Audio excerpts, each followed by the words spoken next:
Hi, everyone, and welcome. Welcome to the Patricia Raskin Positive Living Show, right here on voiceamericamedia.com. We are in our 25th year, I think. Been here a long time, and I've had many, many programs over the years on radio and TV and internet and now podcasts, but I've stayed consistent with Voice America Media. So I have had other programs at the same time. Now I'm really focusing here on Voice America Media and so happy to be with the company all this time. This is a program that shows you how to turn your problems into solutions, your obstacles into opportunities, and make your dreams come true. So, and today I have on one of my favorite people. She is a consultant. She's a friend. I've known her a long time. She's an expert at what she does, and she's perfect to talk to at this time of year, any time of year, but particularly this time of year on the holidays. My guest is Kristin MacRae. She is a productivity expert who's been helping busy professionals, solopreneurs, and companies cut through chaos since 2012. Kristin creates systems that save time, money, and stress because when it comes to organization, she's all about productive vibes only. She's worked with over 800 clients, led over 200 presentations, and helped people from ages 8 to 99 get organized, energized, and back in control. Whether it's managing emails, calendars, digital clutter, or workflows, Kristin has truly seen it all. Okay. And she runs a solo operation. She's known for her high energy, and her mission is simple to help people stay motivated, organized, and energized. Welcome, Kristin. Hi, Patricia. Thanks for having me again. It's always fun. Excited to be Yeah, here. so great. It's great to be with you. And I know you used to live in this state, and so we worked together then. And it's so important what you do. I think the first thing I want to talk about is really this time of year. Sure. Because what happens at this time of year, the end of November, December, and this is December of 2025, and the show's evergreen. But even if you're listening to it in a different part of the year, it's still great to get tips for the holidays and for most of the year. But the holidays is a crunch time. People are feeling stressed, they've got more to do. And even if they are not hosting a gathering, often they're cooking for a gathering or they're buying presents, and now they got to fit more into what they're already doing. And so this, as you said, can create chaos, Yes. but it also can create stress. Yes. And also, when we're under stress, we don't always make the best decisions, right? So Right. we're just under pressure. So we go to the store, we go, that's not really what I want, but I'll take it. I mean, how many times have you heard that? I'll Yes. take it, I'll take three. No, it's not what I want, but you know what? I don't have time. Right. So, Kristin, help us as we begin the holiday season, particularly in December. What are some things we can do so we don't get into that, that frazzle? And then by the time the holidays come, we're just tired. Yeah. So if you know me and you know me, Patricia, you know I love a good, I call it a brain dump. So this should start back in October, but if you're starting now, that's fine. You still have time. So it's just sitting with your thoughts, and I want you to grab a pen and paper and dump them all out on the paper. Anything that you have hanging over your head, any of that mental clutter, whether it's buying gifts or you're hosting or you have to get the house ready, whatever that looks like, put it on paper and don't worry about it being organized, because I just want your thoughts to flow. When you stop to think about the organization of it, you'll halt what you're putting onto paper. So I want you to just do a brain dump, get everything out of your head onto paper of what you need to do during the holidays.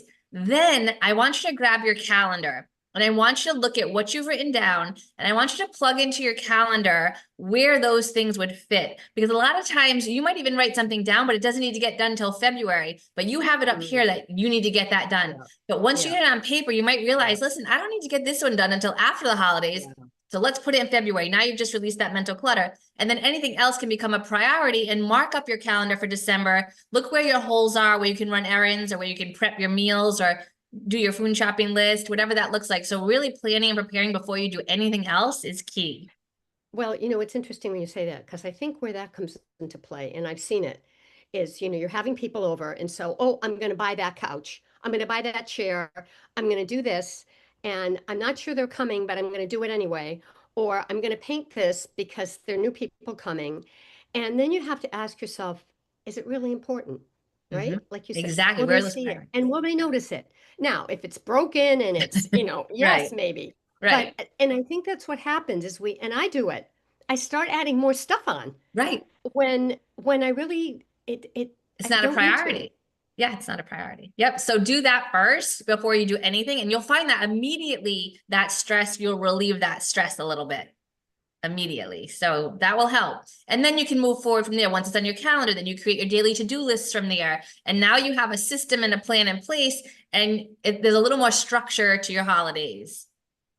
Do you suggest, Kristin, that people start when sales happen at the end of the previous year Mhm. and buy things and save them for the next holiday, or do you think that's clutter? What do you think? No, if you have a purpose and you know that, and the other thing is make sure you remember where you put those gifts. I've been in clients' homes where we go to their closet and there's gifts in there that they forgot they bought. So there's gift bags of gift cards and things like that. So if you are, which is perfectly fine, buying ahead of time the year before, make a list, keep it in a spot, put it in your calendar. So when the gift buying time comes this year, you'll know what you bought, how much you spent, and where you put them in the house, which is more important too, because people forget where they put these gifts. They hide them because they don't want people to find them. So just being prepared, being organized with that also, and that's fine too. What are some things that you find when you work with people and businesses, and we'll talk about both, Yep. that particularly at the holidays, that people come to you with the stress or with the issues? Emails are a lot because we start getting bombarded with emails, and that it hinders our daily routine of our emails. Now we're being bombarded with more emails about sales and things like that. So it's getting on top of deleting them in the moment, or making a note of when the sale is, deleting that email immediately.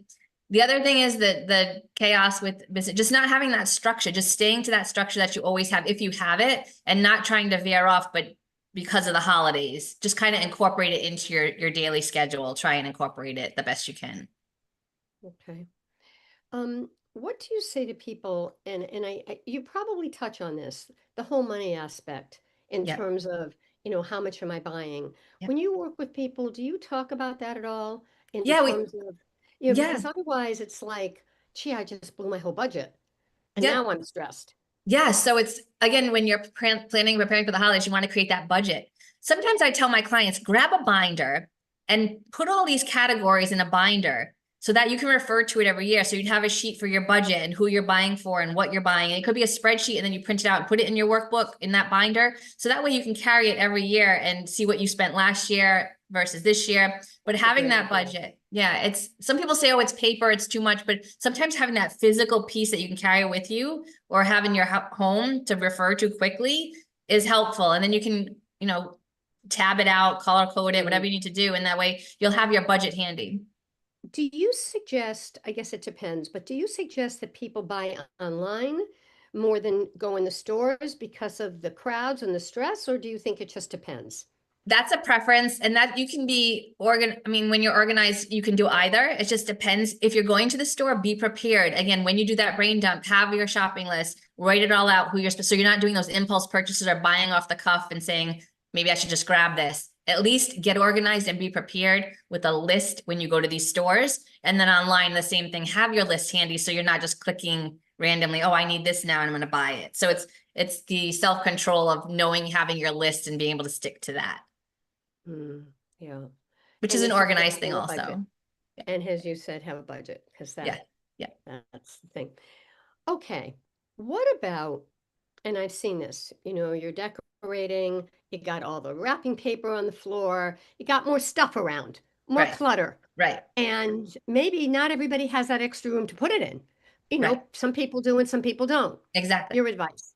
So for wrap, they have great organizing tools out there that you can purchase to hold everything in one spot. So whether it's wrapping paper, bows, tape, all that kind of stuff. So it's contained in one container. You zip it up, put it under a bed, or put it in the closet. So now it's not all over the house. It's contained in one area, or put it up on a shelf.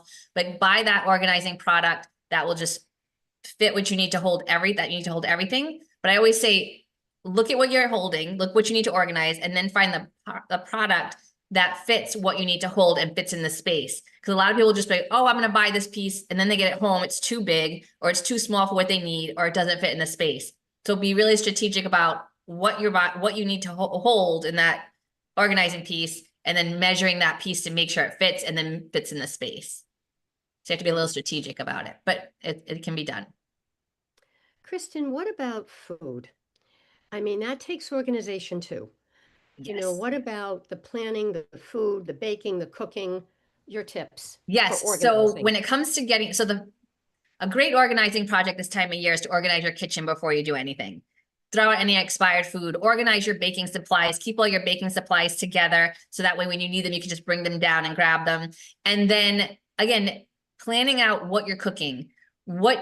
When you make your food shopping list for everything you need, you want to go to that organized food pantry and be able to see what you need to buy. So you're not buying duplicate items, you're not wasting money. So have that organized food pantry first now, and then create your shopping list, and then go to your food pantry, see what you need, what you don't need. So you're not buying duplicate, wasting money. But it's always good to have that list. Again, be organized with your pantry and then with your list and then your food shopping. Wow, great. All right, we're going to take a break, but I want to let people know about this wonderful workbook. You have a book, but you Yes. also have this workbook. And if we can see it, it's hard sometimes when we're on the Zoom camera, but I'm going to try to see if there we go. Yeah. Living an Organized Life. It's a workbook. Yes. And so people can get this, you've written a book, but this is a workbook where you can actually put down all these things you were just talking about. You can use your workbook to do this. Yes. So the book actually tells you step by step what to do, but the workbook will help you put it into motion. So it gives you a planning guide for the year, and then it takes you through each room step by step of how to get organized, because it releases that overwhelm. And then it takes you through a bunch of tasks that you can perform. So it takes you through the process of getting organized. Right. So the book is the how-to, but the workbook is where you do the work, where you Yes. put it all. So which is really helpful. All right. So when we come back, we're going to talk to Kristin more about organizing because I think we all need help with that. We'll talk about organizing at home. We'll talk about organizing in business at work, whether you're leading a company, whether you have your own business, but that's a whole different piece. And we'll talk more about some more holiday tips for organizing. So again, my guest is Kristin MacRae. She's a productivity expert who's been helping busy professionals, solopreneurs, and companies cut through chaos since 2012. And she is here helping us. Stay tuned, folks. We'll be right back.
Hi, everyone, and we are back.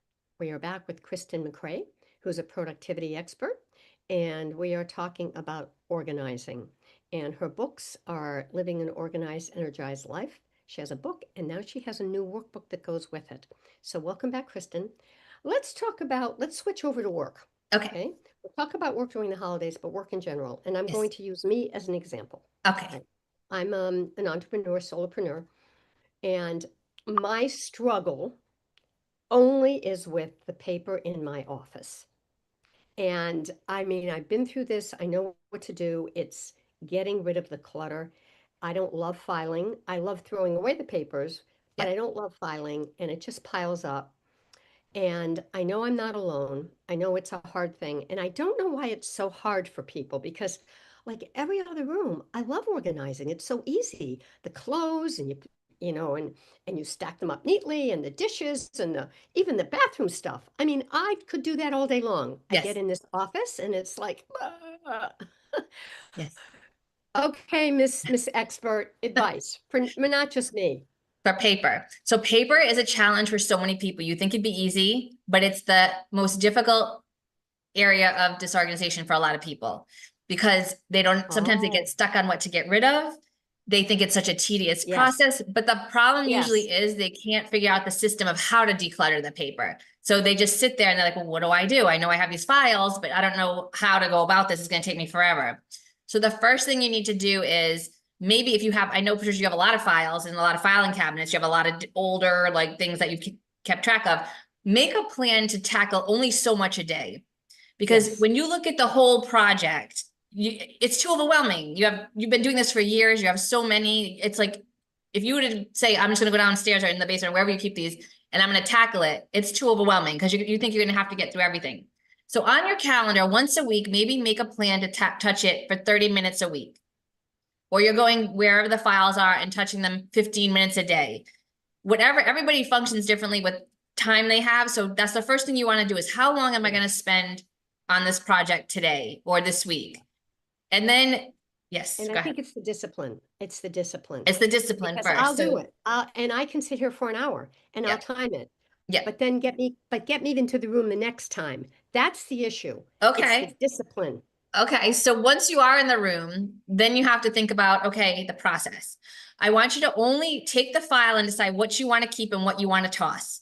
Then Right. move to the next file, what you want to keep, what you want to toss. Right. Because if you start thinking about, okay, I'm keeping these, but what am I doing with them now that I'm keeping them? You lose your train of your productivity on that project. So just decide, even if it's a file, toss, keep, until you get to the end of the piles you want to get through, then immediately get rid of that shred or whatever it is. And then the keep pile, you can enter file back in, or maybe you have a different process you want to work through. But really that in a nutshell is just that toss, keep. It doesn't distract you. It keeps you on task. It's when you lose focus and then now you're in another room or now you'd rather be doing anything else, or there's a file that you can't think about. And also if you can't make a decision right away, put it in a maybe pile. Because again, that trips you up. That makes you lose focus. You're like, and then you start reading maybe what's in the folder and that trips you up and that you lose focus that way. That happens with a lot of people. So if you start to think like, start reading things, immediately put it aside or put it in the maybe pile and then keep going to keep your momentum going. Yeah. What's your feeling about digitizing?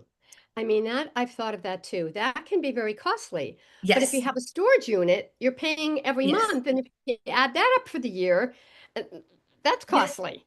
Exactly. So think about if you're digitizing, are you even going to look at it, or is it better off being shred or kept in a filing cabinet? But a lot of people don't do well with digitizing because then they never go back to refer to it. And if you're never going back to refer to it, do you really need it? Only digitize the things that are very important to you that you think you're going to go back and use. But if it's going to become that clutter drop spot, like the filing cabinet could be, or the things that have been there forever that you're not looking at, think about that. Are you really just putting them in another spot to store them, or you're actually going to be able to use them? That's true. And I think, in my case, where, 20 or 25 years ago, I did videos, for TV stations. And in those days, there was no digitizing. So they'd give you like a big box. It looked like a book. So I must have like 20 of these. And I've gone through the box and I've gotten rid of a lot of the images and sort of the ancillary pieces. The interviews, I mean, that's one of a kind. Right. So like you said, just take those most important documentaries that I did, maybe digitize those. Because what happens is when you keep all of it, the non-important gets mixed in with the important, and then nothing becomes Yes. important, and you can't find what you need. And that's the same with your house too. When you keep everything, nothing becomes, the important things don't become important anymore. It just blend, they all blend together. Yeah. Yeah.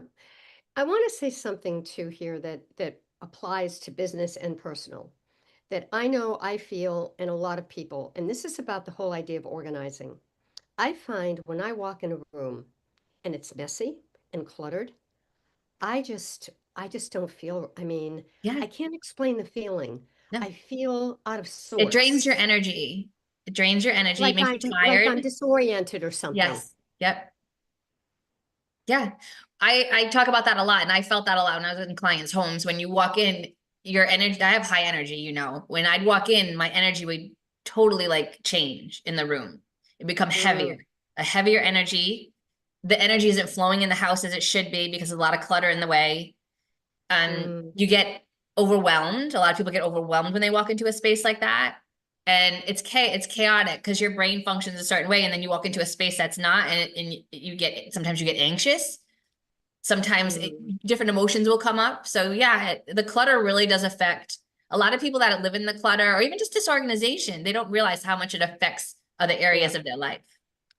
What is your tips for the typical things people lose? Their keys, their cell phone, Yep. Important sometimes, papers, passports, yeah, money, money. talk about A lot of those. things can get lost when you don't have a proper system for them. I always say you have a spot for your toothbrush, right? We have that spot for our toothbrush. Usually it's in the bathroom on the counter. It's not in the kitchen. It's not near the TV. So think about when you're grabbing things on a regular basis, having a spot for them, like a regular spot, just as you would your toothbrush. I do that with my keys. I do. Now, Yes. sometimes I get lazy and I don't put, I'm right by my door, there's a dish. Yep. They go right into the dish. Most of the time, Yeah. there are times when I'm just in a hurry and I'm not thinking, I throw them in my bag and then or in my coat pocket, and then I have to Mhm. go dig. But yes, if you can just, again, I think some of it is just discipline and then habit, right? It just becomes a habit. Exactly. It comes to that everyday way of life. And I talk about papers too, like important papers where people say, oh, I know what's in my piles. A lot of times when I come over, no, they don't. We find cash, checks, credit cards, all these different things because they didn't initially take that mail or take those papers and file them where they need to be. So when they need to go look for them, they go to the file and would find exactly where they need to be instead of wasting time. So it's those paper Mm. piles where the important things get mixed in also, instead of just taking that moment to file them where they need to go. What do you find when you work with people, and you've worked with hundreds? What are the things you find the most? Is it paper clutter? Is it losing your keys? What is it? It's a lot of everything. When you're disorganized, usually you don't have any systems in place. So if Yes, it's chaos, right? systems. Or some people are really organized. They're really organized at work, but at home they're not so organized. Or when people retire, they used to be really organized and then they don't have structure anymore. So now they're at home and they have no structure and they're disorganized. It could be a life-changing event, a divorce, a death in the family, you're having a child, you're getting married, that life-changing event where you were organized, now suddenly your life has shifted and now you're disorganized. But you can get right back into it once you settle in and get back on track with being organized. But it's usually when if someone's disorganized with everything, usually it's something, usually it's everything. It's Do you suggest that people get somebody to help them? Yeah, 100%. Yes. You have to find the right person though. I always say if you're going to find an organized, you have to interview them. You have to see if because it's a personal experience. So just like any other personal experience you're having, you have to be able to connect well with the person. They have to understand where you're coming from. You have to make sure they're just not there to throw your things away. It's a very, very personal experience. So you have to be able to understand who's coming into your home and how you're expecting them to work with you. Okay, and that brings me to another question based on what you just said. What do you do? I can tell you what I do, but what do you advise for people who are moving, they're downsizing, and they have this special piece from family, Yes. and but they don't like it, right? Yeah. May not have a good memory, but they also don't want to give it away. Your advice. Sentimental items are tough. So they might want to pass it down, but the child or they don't want it either. So now you have to think about you don't want it, they don't want it. and you don't want to force it on anyone because now that cycle begins of I'm going to pass it down, then they get guilty. They feel guilty about getting rid of it and it becomes a cycle. So you want to make sure that really think about, are you holding on to it for the memories, or what are you holding on to it for? Because that piece has memories, but it's not your actual memory that you're holding on to. It's just a piece of furniture. So you have to kind of disconnect the memory with the object. And it's difficult. And a lot of people can't do it, and a lot of people can. And if they can't, I don't force that. That's their, that's not my decision to make. Right. It could Nor be should the it be guilt. any organizer's decision to make. Right. It's the person. And it could be the guilt, as you said. I'll tell you what I do, which has worked for me. If I either really love it, but I'm not going to wear it anymore, or I really love it, but it doesn't fit anymore in terms of furniture or whatever, I find somebody that I am very close to and I give it to them. And I usually say this and I never take it back. I always say, I'm giving this to you because you're very special. It had a lot of meaning for me. If I ever want it back, I know where I can find it. I never do it, but I know where it is. And Yeah. that gives me a lot of comfort. Yeah. It really does. And particularly on things that are important to me that have had a meaning. Mm-hmm. So that's And a lot of people something. feel pleasure in actually giving it away to some, like a donation or center that they know somebody else will appreciate it more Yes. now. So Yes. that's nice too. Yes. My mother was very theatrical and she had all these kind of costume things and, from the 50s and 60s and Nice. boas and I mean, just beautiful and beautiful materials and silks and brocades. And so there's a high school here Mm-hmm. that has a whole theater department and they do these incredible shows. And I knew the teacher and I took my mother's things after she passed. I brought them over and I said, I'm sorry, but if you want them, you have to sit with me and look at them. And she did. And I said, look at this. She said, oh, look at that little Chinese slippers, Yeah. things that are like very costumey, but they're beautiful. And I gave them all to, and I said, And you my felt mother good. would have been happy. Yes. I And you did. felt good about I doing did. it. I And would you, have felt terrible yes, just giving them to, and just putting them on the shelf or giving it to somebody else. But I exactly. knew So, the school would use them. I knew yeah, the kids would wear them.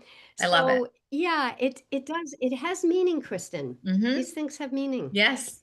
Yeah. Mhm. And They do. it's, and it's snowing. All right, we have a minute, so we're going to take a break. How can people find you for either advice or your workbook Sure. or So your you can go to classes? my website, KristinMacRae.com. That's KristinMacRae.com. And you can grab my book there, my workbook. I have some fun workshops coming up, things like that. So everything's on my website, but you can also get the book and workbook on Amazon too, through the website if you need to, or just go to Amazon and get it. And you do some online things so people Yes, can do I do things online work with clients, virtual work with clients. My phone number is 401-323-1165. I'm based in Georgia right now, so we're here in Georgia, but I do work virtually with many of my clients, business-wise, Right, yes. right, great, great. All right. All right. When we come back, we're going to talk a little bit about your work life at the holidays. And as Kristen said, sometimes there's a disconnect between the organization at work and at home. So a little bit now about business and how we, how do we bring them both together, right? So we're more congruent. You're listening to the Patricia Raskin Positive Living Show. My guest is Kristin MacRae. She's a productivity expert who's been helping busy professionals, solopreneurs, and companies cut through chaos since 2012. Okay. And she's all about productive vibes when it comes to organization. Stay tuned, folks. We'll be right back.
Hi, everyone, and we are back. We are talking about organization, particularly around the holidays, but in general as well.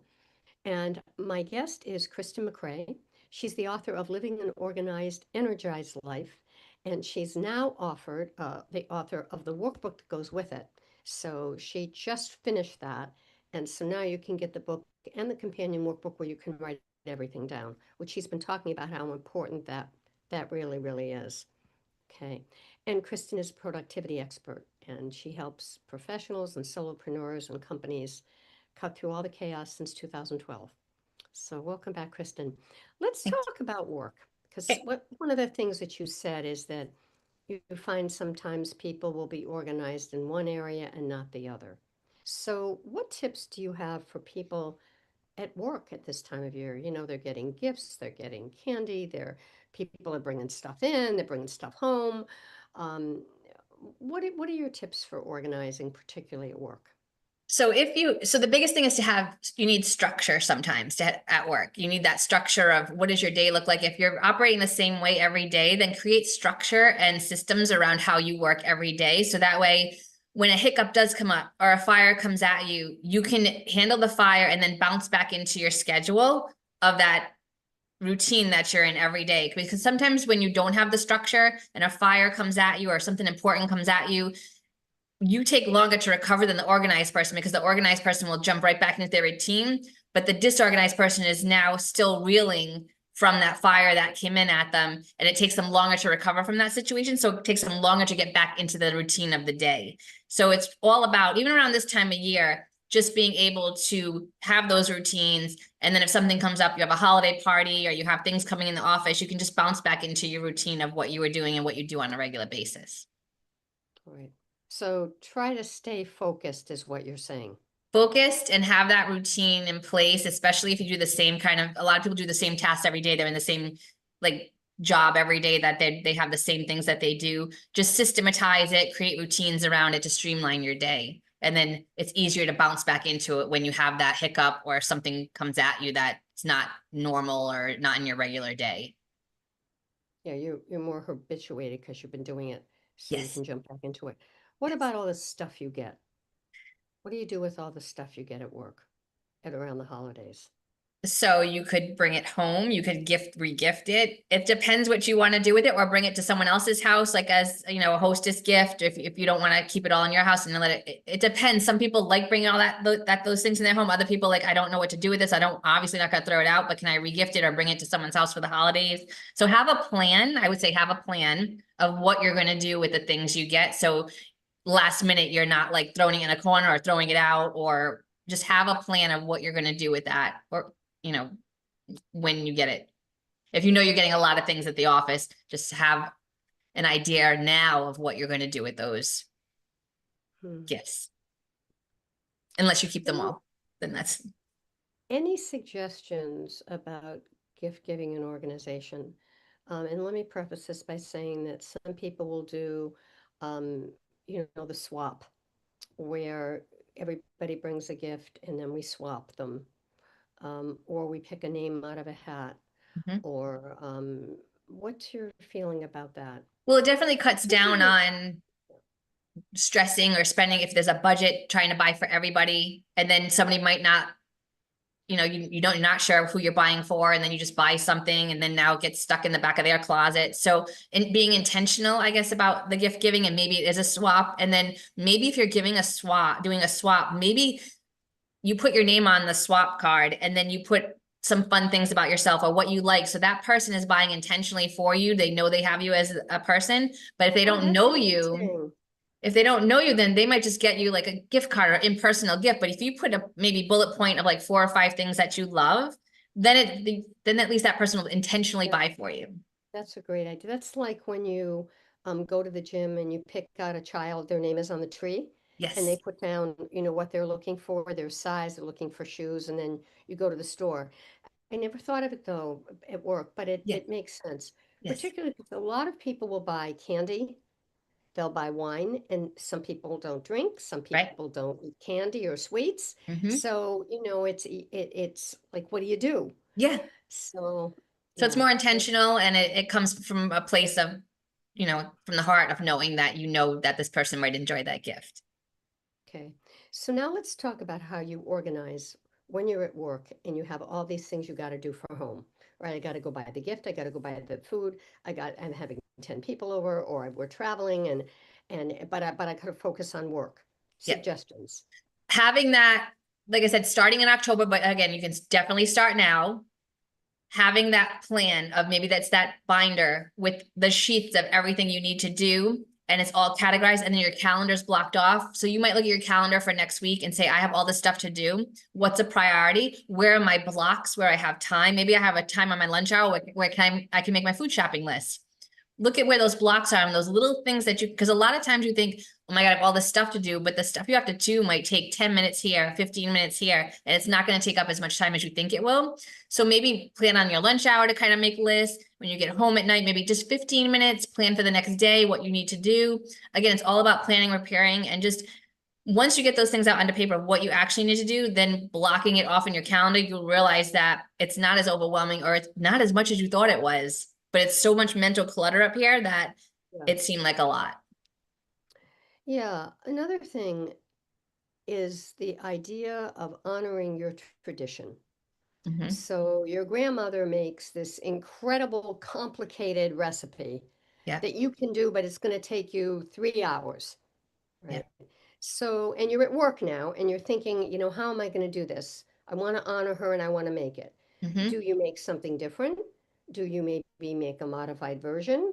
Do you even think about it at work, or talk about that, because So it's a preference, because everyone will function differently. But if you're looking at your calendar and you see that you're going the events on Sunday and you have a good block of time and be realistic about how much long it's going to take you, you have that block of time to actually make that recipe on Saturday. But lock that calendar off now that's when you're going to do. But also, when are you going food shopping for this? You don't want to go last minute, forget things. Make your food shopping list now of what you need for that recipe. Check your cabinet, that organized food cabinet, make sure you have what you need, and then make your list and go shopping ahead of time. Put that on your calendar. And then if you have that time on Saturday, make it. Now, if you look at your calendar and there are no open blocks on your calendar, you have to be realistic with yourself and say, there is no possible way I can get this done. My calendar is too blocked. Now you have to shift and say, well, I can bring this, or I can pick something up, or this is easy to make. And I have a little block of time on Saturday. I don't have 3 hours, but I have an hour. And then shift your focus to that. So again, I can't stress enough how important that planning piece is, because that's what's going to propel you to succeed. Mm-hmm. And I think that's the bottom line of everything you're talking about. Yes. Is really the planning. Especially this time of year, right? That planning and preparing, because we are on a timeline. We have a deadline. We know what we have. We need to reverse engineer everything to make sure we're hitting those little deadlines to get to the big deadline. So it's not like it's just like a project you want to tackle in your house for no reason. Well, for a reason, but there's no deadline to it. We're actually on a deadline. We have time frames that we have to meet these things, which is why it's so important to plan and prepare ahead of time. So if you're at work and they want to start a new project, would you suggest to your manager, or at least have a discussion about maybe waiting until the beginning of the year? What do you think? It depends if it's going to affect, if the head of the company or the manager, it's going to affect your bottom line with money, and they want to get this done to bring the money in before the end of the year, before the fiscal year ends. So you have to think about that. But if it's something that it just needs to get done, they want to implement a new procedure, people, and it's just the truth, their minds aren't in it during the holidays. They're just not. People are focused on other things. They focus on family parties, things like that. So if it's not anything that's going to hurt your bottom line, the money, then definitely push it to January, only because you're not going to get everybody's full attention and focus during this time. A few people you might, but as a team collectively, you might have people scattered, and a lot of people take vacation this time of year. So you have to think about January is like a good time to regroup and start fresh. How about after the holidays, being able to put everything away in a place where it will be safe and secure and not in the way? If there was a procedure or a place or a home for everything before, whatever came into the house, whatever that category it is, should be filed into the category of what's already there. So that way you're not just putting everything that you got into a closet, you're actually filtering it through the house of where the other categories are that these things are stored. So you're not searching. Yes. You're not searching and looking. Yeah. Yeah. Mhm. All right. So going back to work again, Yeah.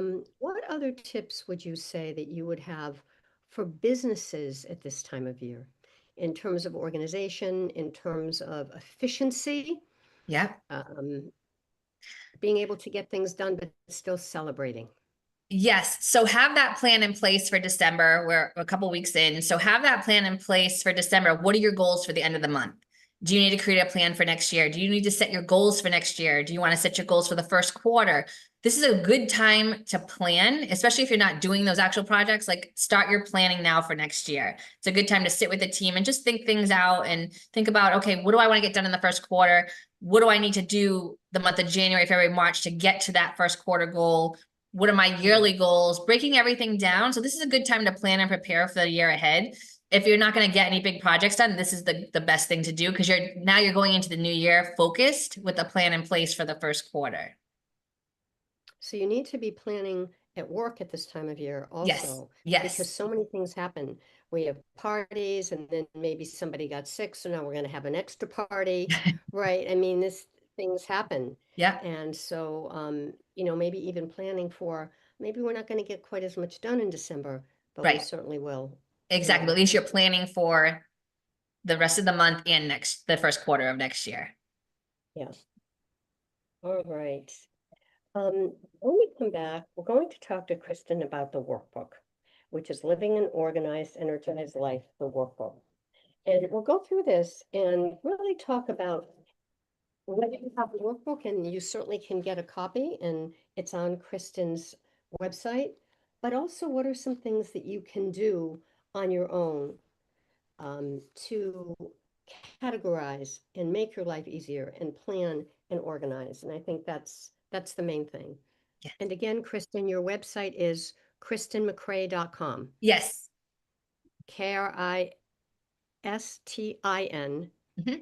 and MACRAE.com. Yes. And then you have your book, your workbook, and you certainly work with clients also. Yes. Yeah, which is really great. Thank you. Okay. All right. Before we have 1 minute left. What's one tip you'd like to just give us off the top of your head around this time of year? Just one thing that comes to your brain. Organize on theme. It's just if you're not organized, the holidays can be more stressful than they already are. Because I know they can be stressful for a lot of people, but when you're not organized, it adds to the stress and the chaos of the season. And when you're organized, you just feel at peace during the season. And we don't want to be Right. stressed during the season. We don't want to have that And extra stress. and that's where the planning comes in. Yes. All right. All right. We're going to take a quick break. You're listening to the Patricia Raskin Positive Living Show. Kristen's book, as I said, is Living an Organized, Energized Life. And we're going to talk about her workbook in the last part of the program. And as I said, Kristen works with individuals, she works with companies, and she helps you with practical strategies, tackling clutter, feeling stuck, certainly in procrastination, Mhm. right? And she's a productivity expert. And so since 2012, so she can help you save time, money, and stress. Stay tuned, folks. We'll be right back.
Hi, everyone, and we are back.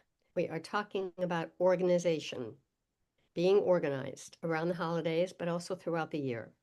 And my guest is Kristin MacRae, whose book is Living an Organized Energized Life, and she also has a workbook, and she's a productivity expert. She's been helping companies and solopreneurs and busy professionals cutting through their chaos since 2012. So, welcome back, Kristin. Thank you. So, I'm going to share a few things here, and I'm going to ask you for a tip on each one. Okay. And then you may want to refer to how you can use the workbook for that too. Okay. So, the first one is peeling back the layers of an organizing project. So there are many ways that an organizing project becomes overwhelming because you think that you're just going to open up a drawer, but there's so much more to that drawer. It could be things that belong in other rooms. It could be memories. It becomes, you're not just organizing a drawer, you're organizing all the things that came with that drawer. So in the workbook, I tell you how to peel away the layers. Like, what are you organizing? And then what do you think's in that space? You're going to find memories. Are you going to find things that need to be thrown out? Are you going to find things that aren't yours? So think about when you start that organizing project, what do you think you're going to find? So you're prepared of how to go through that area. And you can be prepared if it's sentimental, you can prepare yourself, things like that. Great. Defining the purpose for every room in your home. Every room in your home should have a purpose. If it doesn't, your home office can bleed into the kitchen. Your bedroom can bleed into the den, the living room. If you don't have set purposes for each room, where the filing goes in the home office, the kitchen's for eating, it's not for paperwork, things like that. So in the book, the workbook, I tell you, I take you through each room and I want you to create a purpose for each room. So this gets you thinking before you even start the organizing process. Your kitchen, how do you want to function in your kitchen? What is that purpose of that kitchen? So at least it's getting you prepared so you're not rushing into an organizing project again, like with blinders on. I want you to have that purpose before you even start your project, and that workbook, my workbook, will help you create that, prompt you to create that purpose. What if you have an office, but it also is used functionally as a guest room? So you have a sleep sofa in there. Yeah. So most of the time it's an office, but sometimes it's a guest bedroom. And that's okay. So there is a certain spot in that room, I'm sure, that you have your files, you have your desk contained. Like, you don't want it to bleed onto the couch. You don't want it to bleed onto like the end table. So you're contained in your area where you actually work, but it's not taking over the entire room. Okay, good, good. All right, tackling overwhelm, procrastination, and distractions. So overwhelm. So again, in the workbook, I show you how to um reduce the overwhelm. So you're going to brain dump in the workbook about what's overwhelming you. What do you think gets you stuck in this project? Where do you get distracted? So there's a list in the workbook also that has you list your distractions. When you're working on a project, where do you get distracted the most? What pulls you away? Is it bouncing around from another to another room? Is it getting stuck in the sentimental? What does that look like to you? So that workbook helps you break through that distraction and overwhelm. Which is great. All right, proven decluttering strategies. Decluttering strategies would be, I'd say there's so many, but in the workbook, I talk about staying focused. So the strategies to declutter, the first thing is to stay focused, because again, you'll find something that needs to go in another room when you're decluttering, you'll put it in the other room, and now you're in that room creating a mess of things that you've thrown in there. So it's always staying the room you're working in is my biggest tip. You never want to leave the room you're working in. Always have a bin outside the room, and then you can put those things in that room that need to get transferred. And then when you're done organizing, move that bin to wherever the items need to go. So in the workbook, I talk about that again, like talking about how to stay in the room you're working in and eliminate those distractions. Because I think distractions is the biggest thing where people get stuck during that decluttering Because process. you find something, then you go into the other room and you don't come back to the room you were in. Exactly. Yes. Yeah. Yeah. All right. And there's a bunch of other ones, but that's pretty much the biggest one that will trip people up, is the staying in the room and just the distractions of what to keep, what to get rid of. Building organized systems that fit your life.